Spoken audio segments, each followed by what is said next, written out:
Mirasee.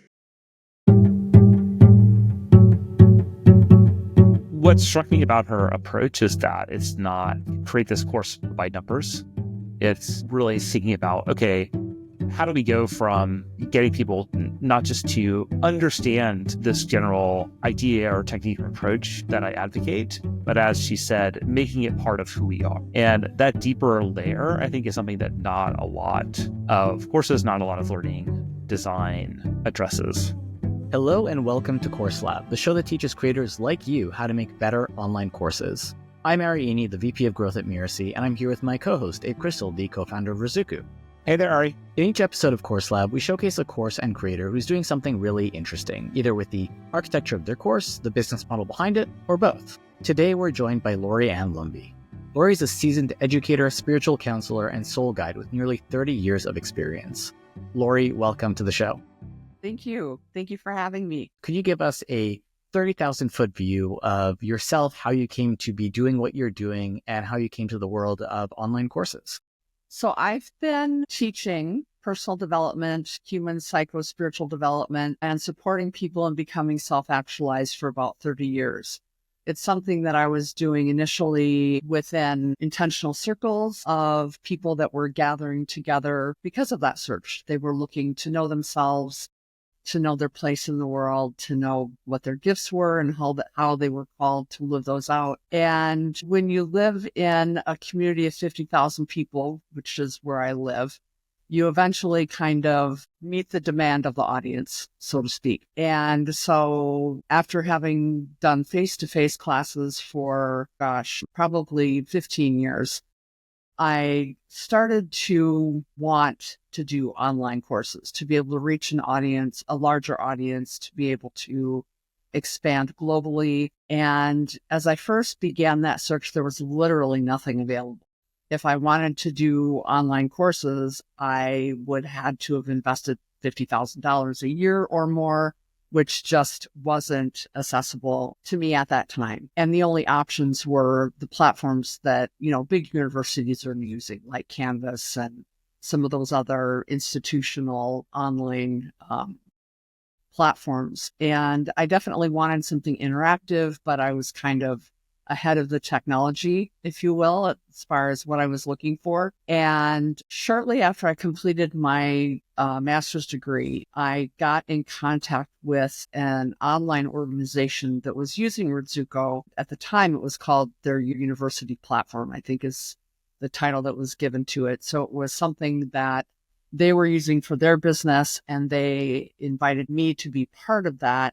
And so it was kind of a collaborative experience where I was, paying the rent, so to speak, and my fees went to the use of the online platform along with some marketing support from that organization. And that was great for several years. And I started to want to be really on my own and kind of have the full freedom to do exactly what I wanted in the way that I wanted to do it. And I had had such a good experience with Rizuku. And for several years, I reached out asking, what can I do as an individual and what kind of price points are we looking at? And then right at the time where it was exactly time for me to not be part of that other community, but to really be on my own, Rizuku came in with a whole new, I guess I'll say, marketing strategy and pricing strategies that really gave me the full use of the platform at exactly the right price for me. And I just couldn't be more thrilled. Great.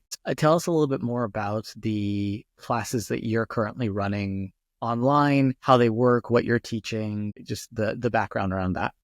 Yeah, thank you. The courses that I teach, I would say the goal of all of them is to support people in becoming self-actualized. And the way that I define that is through self-actualization, we find the answers to three basic questions. Who am I? What is my place in the world? What are my unique gifts? And how am I being called to use those gifts for my own fulfillment and in service to the world?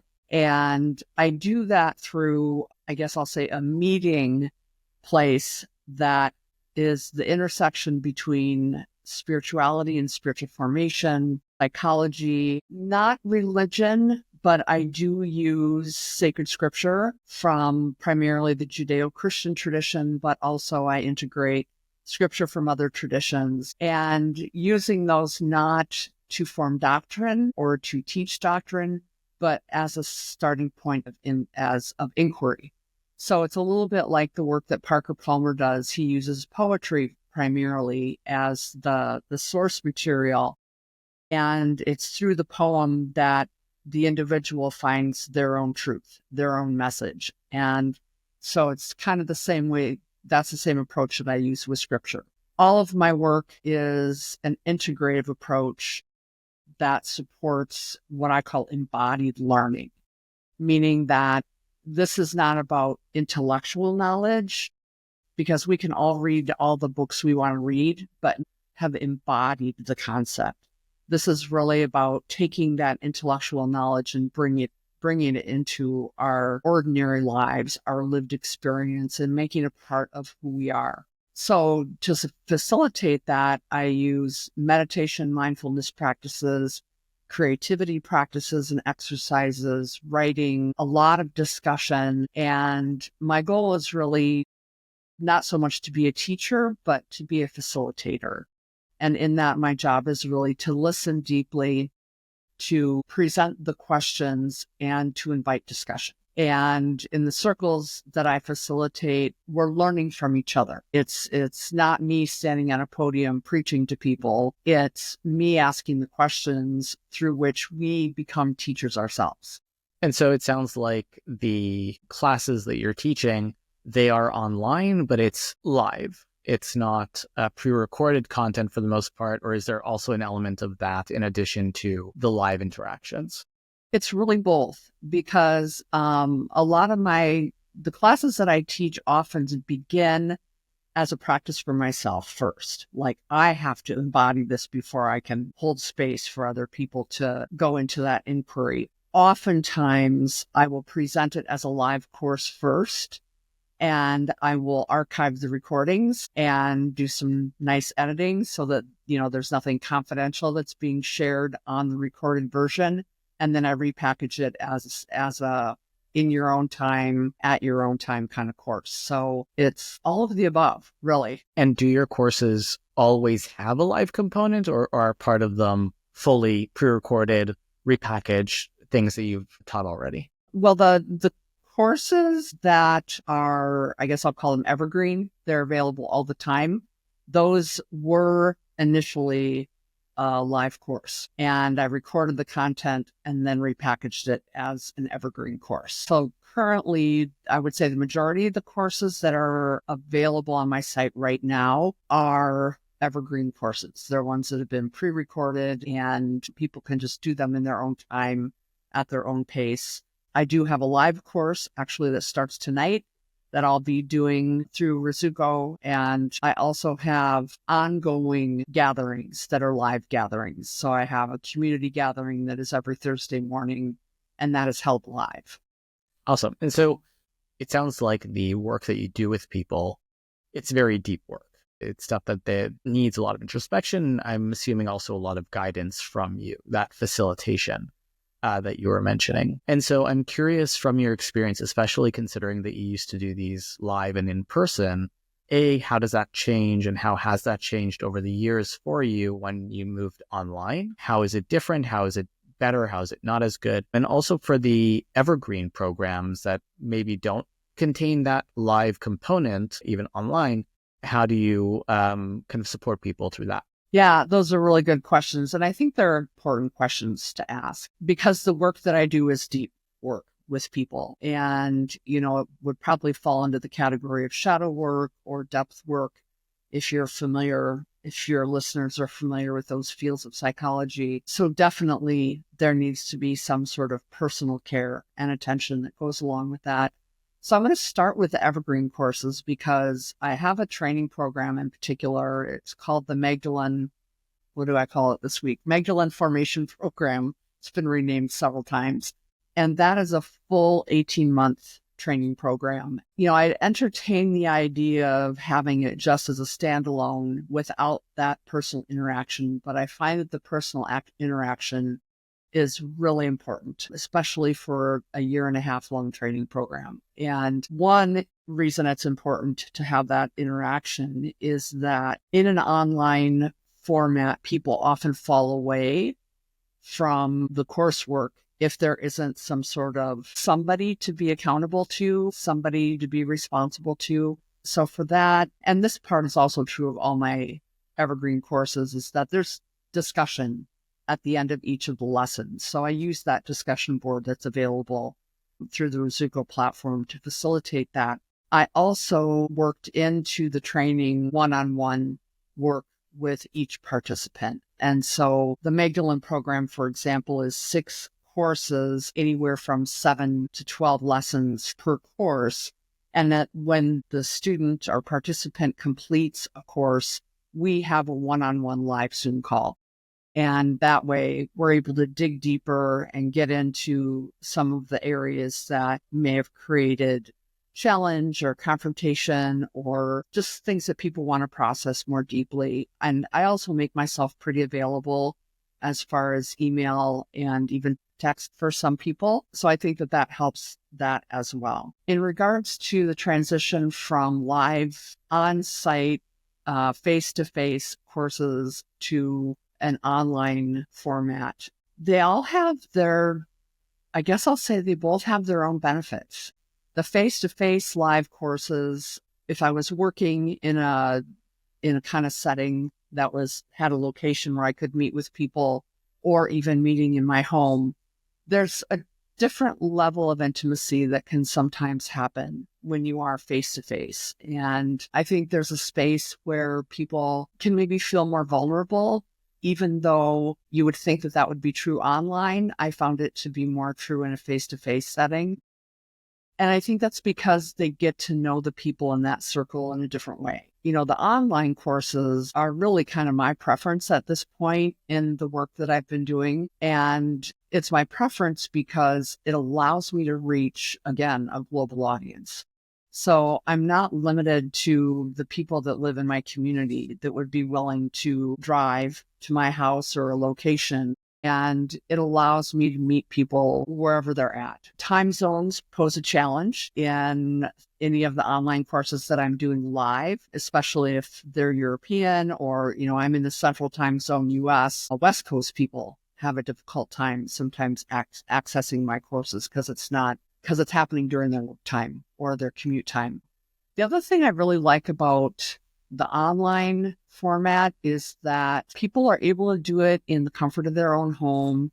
You know, they can show up in their jammies and nobody cares. It's very informal. And also it allows me, again, to record the content so that, like, for example, my Thursday weekly gatherings, you know, it's live at 10:30 Thursday morning, but not everybody can make it at 10:30 Thursday morning. That's most people's workday.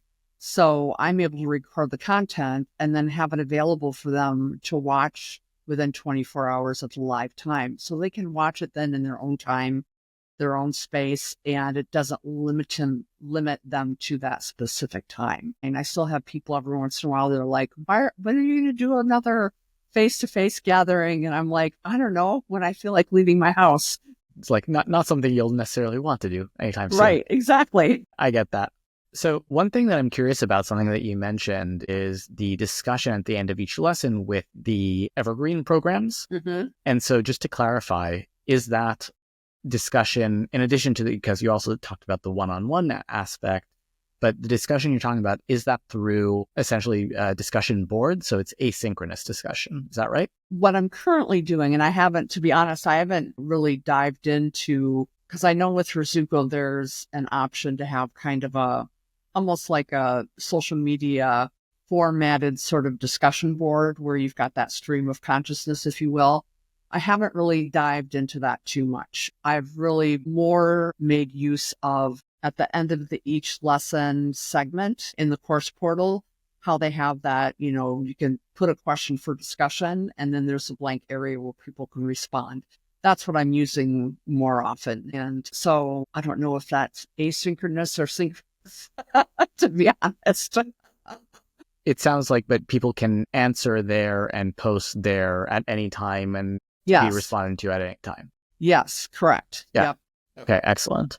And then the other question that came up for me, you were mentioning how without these kinds of touch points, so some kind of interaction, there's going to be a lot of drop off of people, Right. from actually completing the course and doing the work. And from my experience and what I've seen for others, that's the case also when there is interaction. There's still going to be quite a bit of drop off. And so I'm curious as to your experience there, because it is deep work, again, that you do. And I'm guessing, some people will shy away from that to a certain degree. Yep. So Yep. are you seeing that most people are staying within the course and doing the work, or is there like some chasing that still needs to happen? Curious how you're handling that. Yeah. And chasing's a challenging word. Again, the work that I do is really deep. And, I have found that, and, Abraham Maslow talked about this in his work on self-actualization, that really the minority of human beings are interested in doing that work. Even though we might all have that longing, that hunger, that restlessness that's driving us to know more about who we are, the reality is that a lot of people shy away from that work. And in particular, they'll run away from it as soon as their status quo is challenged.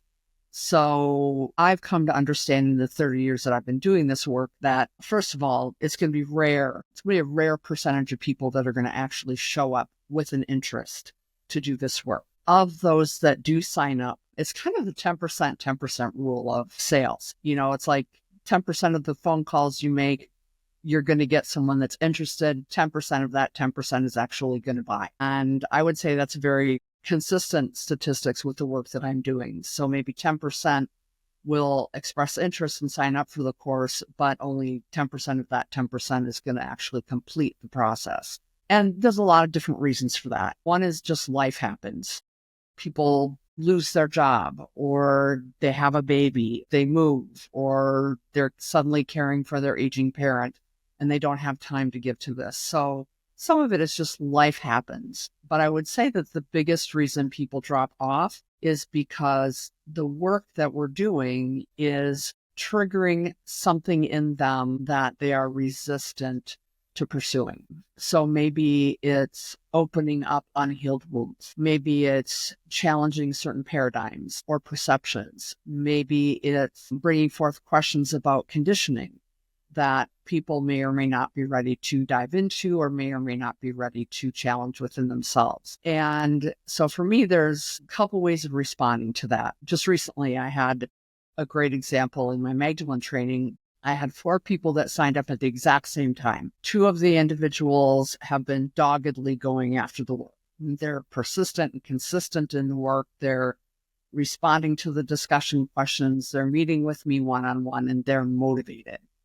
And I had one that was inspired and motivated initially, and then just kind of petered away. And the same with the 4th one. What I decided to do with this, which it's something that I struggle with, like I'm not exactly sure if I should pursue people that are dropping off or if I should let them be. It's a discernment process for me. And in this particular case, it was reach out to both of them.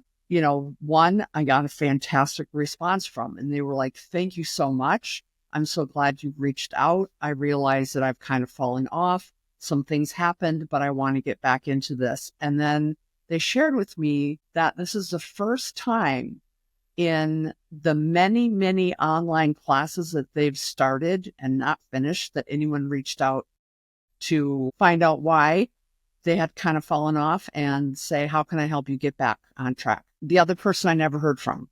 I want them to continue. I don't want to force them to continue. And I will often offer additional one-on-one sessions for people that really need to get over a hump to get back into the process. But it's a delicate dance. Thank you. That's helpful. Yeah, you're welcome. Hey, any questions? Is there anything else you want to say about your approach to like embodied learning, or how people who are interested in integrating that into their work, what have you found to be effective there? How could people start bringing that perspective into their teaching?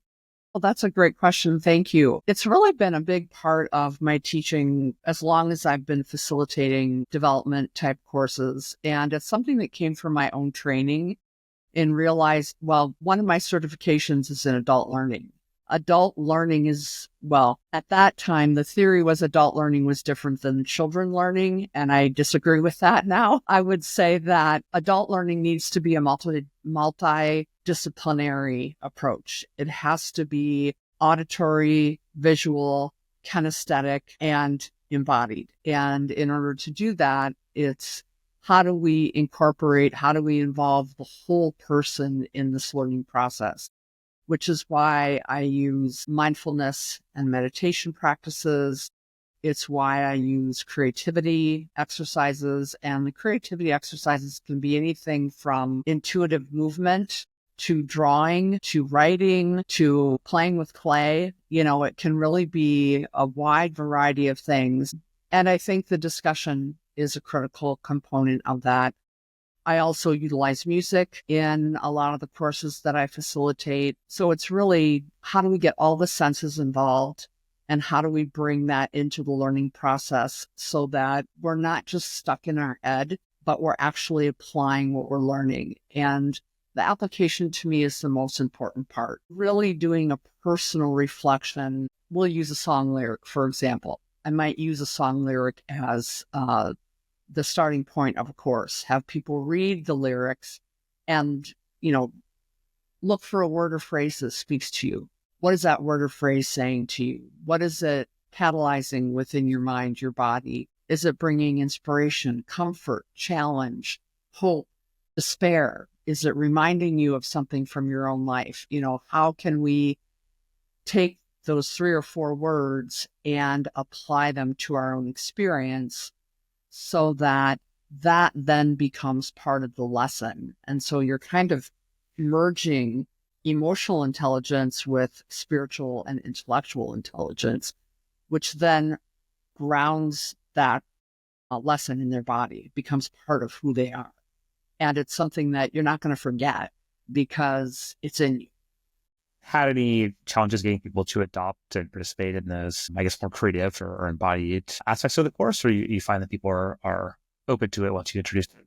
Really, they're open to it. I think at our heart, we're all looking to find ways to connect with ourselves, find ways to connect with others, and find ways to be engaged. These practices really support that. People are surprised by, well, I'll give you an example. Because I use scripture, oftentimes people will be like, who knows what background they're coming from, and maybe they're recovering something. So some people will meet that scripture with resistance. They're like, I don't want to deal with scripture. I don't want to listen to these words, whatever. And I'll say, keep an open mind. Like, I'm not teaching dogma here.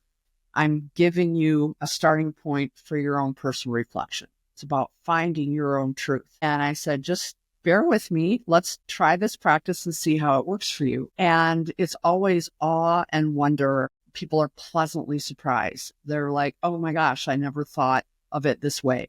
I never thought I could apply this to my own life. I never thought this had anything to do with me. The same is true with poetry or song lyrics or any other material that I'm using kind of as that starting point. And then combining that with the different practices, people are really surprised and excited. And I think it feeds and also supports that drive to continue to search. Awesome. Thank you. You're welcome. Any other lessons learned or anything else you'd want to share with other course creators?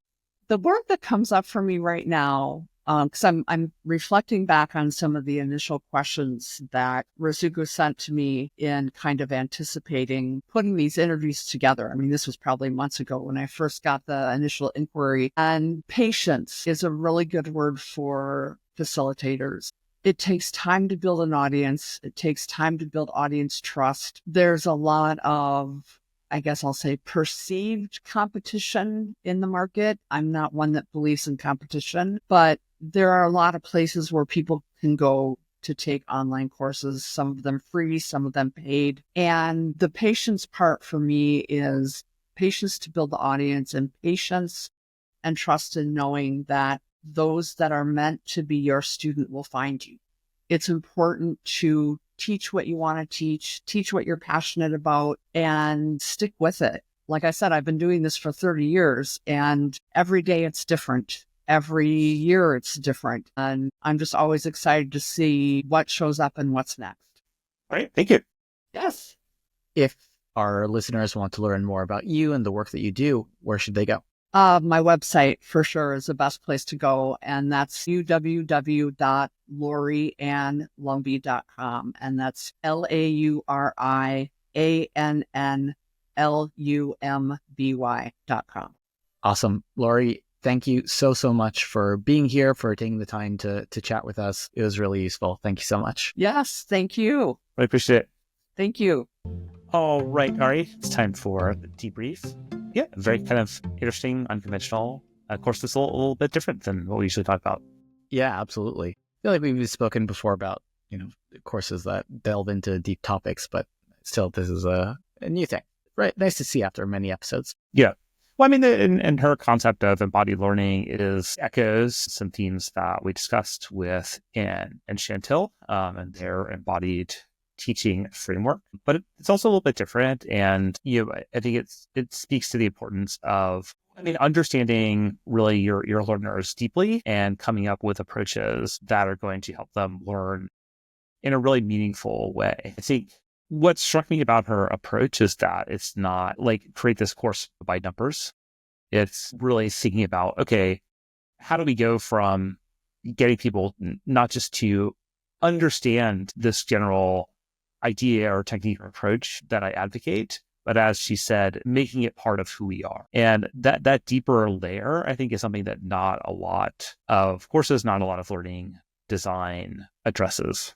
So some of the takeaways in terms of how to do that, that people can look at applying. Certainly the ideas around incorporating all the senses, that's very powerful and probably underutilized. So looking at things like having people drawing, having people listen to music and analyze music lyrics. These are very creative approaches and probably not widely used in most online programs outside of maybe like an art course of some kind.